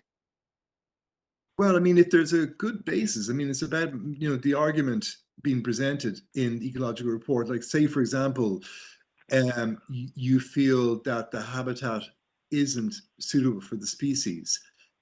So the return that will come back into the Forest Service, you know, you could cite documents that you've able to find regarding the ecology of hen harrier or the ecology of whatever species it is. You know, you're matching that with your assessment of the site in terms of its habitat. So you'll have its habitat from Fawcett and from the habitat map.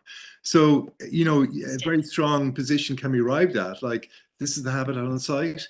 This reference here sets out the type of habitat that hen harrier require for foraging, and clearly the two don't match. You know, you're making the position that you're making the argument that the habitat isn't suitable for the bird. So, you know, that type of construct can be what's in the report that comes in with the application, and that's fine. We can look at that and we can work with that. Okay, just one last question. But I would be careful, Marina, so to cite, you know, carefully cite the information that you're pulling out, that you're including. But Kevin, can I get into Kevin? Can I just ask you, Michael Connolly here? Michael, yes, hello. Yeah, with all of this thing, like going on from what Marina said and what everyone has said there, like, where does forestry lie in the order of priority at the moment? Because every single thing we've gone through today and all the other days, there's layer upon layer upon layer of barriers and more barriers and more barriers. Like this new hen harrier layer, you know, I'm involved in situations 40 kilometers from the nearest SPA and it's coming up under this layer. I can make a case that you suggested. Who will make the call on that? Am I relying on Birdwatch Ireland, local birdwatching groups, or will the Forest Service decide, or who makes the call? Because, like, if the call isn't in our favor, we're at nothing here. Well, the call is made, and Orla Fahia, see Orla on the line here. The call is made. I mean, it comes in with the submission. There's a report there that presents evidence in terms of the habitat on site, in terms of the cited habitat, you know, requirements of the species. So that'll go to the ecology section, presuming the file is referred in, and, you know, that'll be looked at and considered, and the decision will be made by the Forest Service. But, you know, we will be looking at, sorry, Orla, go on, yeah. No, just in relation to, I suppose, a few things. I do know there's training in-person training planned for October and stuff like that. So we will be given more details then. Also in relation to breeding waders, the procedures in relation to that, including kind of information on the species to assist people, and also what is deemed a suitable habitat for the species and things like that, so that it'll give you better guidance in relation to looking at a site and you can tell whether you need an ornithologist or not to look at it. So that is nearing completion, so that will be out probably in the next week or so, which should provide more guidance in relation to those. And we're working through the topics, but the thing is, what we're doing is we're trialing it on the files that are in the system, so that what you end up with is something that can actually work on the ground and things like that. So we are working through it, and some of these issues will form part of the training in October. Okay, thank you, Orla. Okay, I take maybe one more question.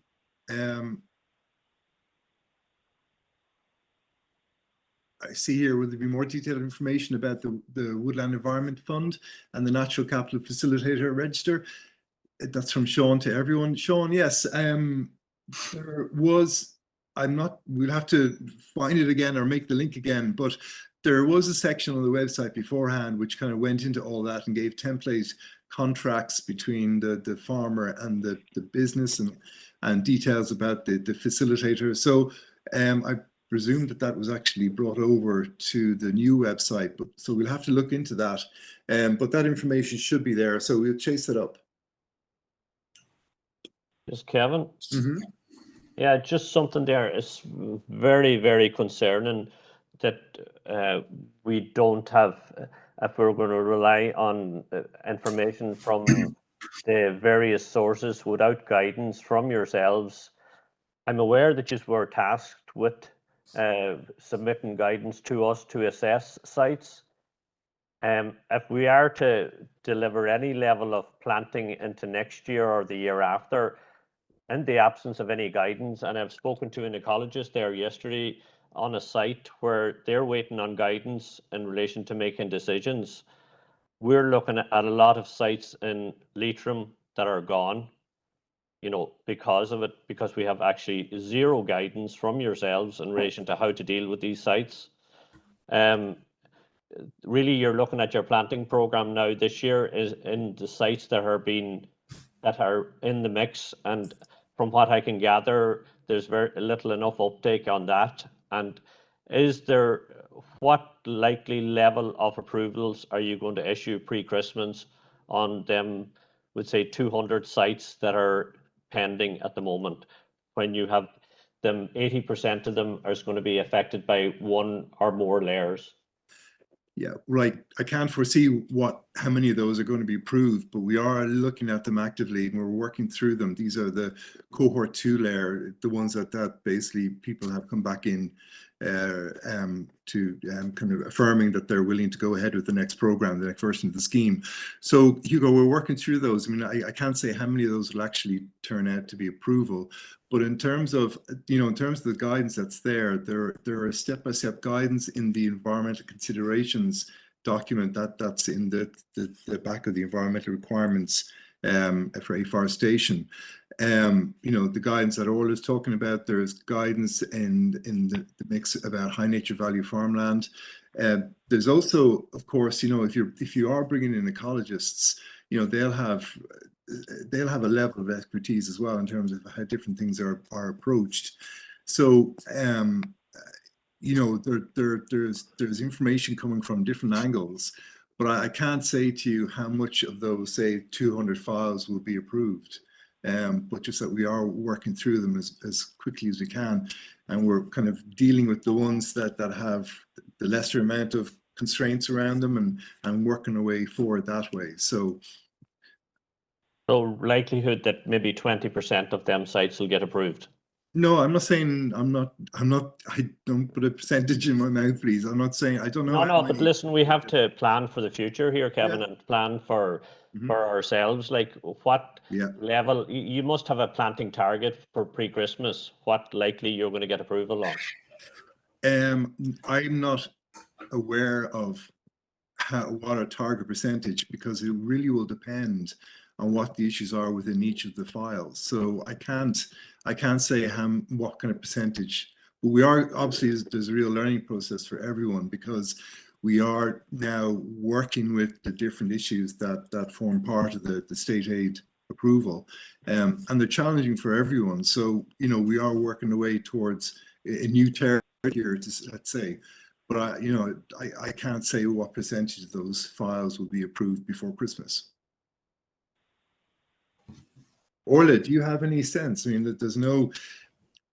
Well, I suppose the first thing I'll Each just one is make a comment. individual. So yeah, Frank. I'll just make a comment there. Just in terms of the first of all, for the in-system files, as we refer to them, there's about in a region of 440 files thereabouts approximately, and of those, as of I think it was the 27th, something like 205 people actually opted in, i.e. where we had the two opt-ins, one from the applicants themselves, and so this is dependent on not only I suppose it's the fact that we'd have an opt-in first would be a big factor in whether something's actually going to get an approval, because we can't process a file until the individual opts into the new program, and inevitably there'll be some of those files that may have constraints where they can't be planted. For example, they're in part of an SPA, or they're in an FPM catchment or something like that, you know.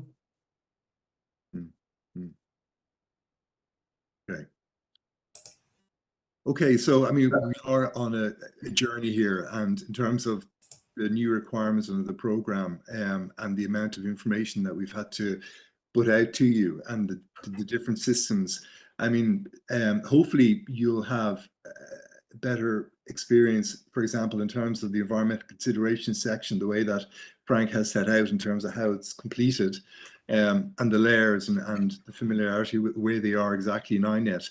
But it's no doubt there is a huge learning curve here in terms of dealing with the issues that are now on our plate, and how we're setting out our approach to them.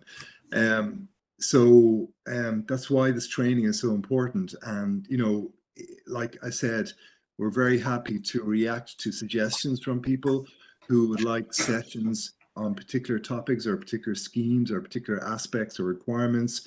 So, you know, by all means, please come back to us with ideas for training, and we can commit to putting together a session dealing with that topic. So look, I think I'm going to leave it there. Kevin, can I come in, please? John McGarr here from SWS.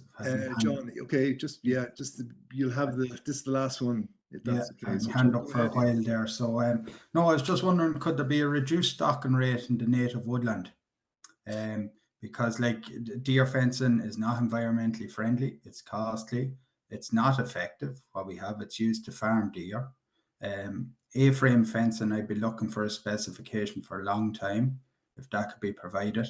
And just really, yeah, there needs to be, we're being forced now to do, our clients are being forced to plant native woodland where maybe they might have planted something else due to the layers. So surely there has to be some sort of leeway with a GF4, some reduced stocking, because it will be a native woodland, it just mightn't have the stocking of 90%. Yeah. Where with the stocking rate has gone down compared to the last one, but in terms of the requirements at year 4, no, because I mean it's 90%, and that's where it's at. Now you are going to get hopefully a lot of recruitment coming in as well from other sources, but we do want the woodland to get up close canopy and to keep on growing. So I don't think we're going to move from that 90% requirement at Form 2 stage. But it will be growing into each other. And the other thing is, have we a national culling strategy? Is that coming into place? We've been hearing it for years. What we have at the minute is contracts being given out to hunters for trophy hunting, which is why we have a massive deer population. And we can hide our heads in the sand for longer. But this is our biggest barrier to native woodland is the deer, and we need to get it rectified. Yeah, I know, and there was an effort there. I think there's efforts afoot again to try to get that deer form up and going. I mean, deer fencing, it's not ideal, of course, and it's kind of a short-term measure, and it's only as good as its weakest point, of course. But you know, we have the deer shelter option as well that Robert was talking about. I'd also refer you again to that document that the Woodlands of Ireland produced on managing for deer. But deer, yeah, no doubt, deer is a massive challenge. But I can't comment on the state of play regarding the wider deer strategy. I'm just not involved in that, so I don't know where that stands. But it's sorely needed. I think everyone would agree with that. Okay, look, I think I'm going to leave it there. We're 5 minutes past 1 o'clock, so not too bad. It's been great to have the session, lots of great questions. We're going to record all these questions as well, and whatever we can answer, whatever we can, we put them into the frequently asked questions document. Please, I assume everyone here who wants to be able to work on native woodland FTs as a forester has given their name and their company, and we'll collate all those. And like I said, there will be more sessions coming up, including 4 face-to-face sessions in the near future. So we look forward to that, and appreciate everyone tuning in. And look, we'll meet you all again very soon, I hope. So thank you very much. We'll close the meeting at that. Thanks.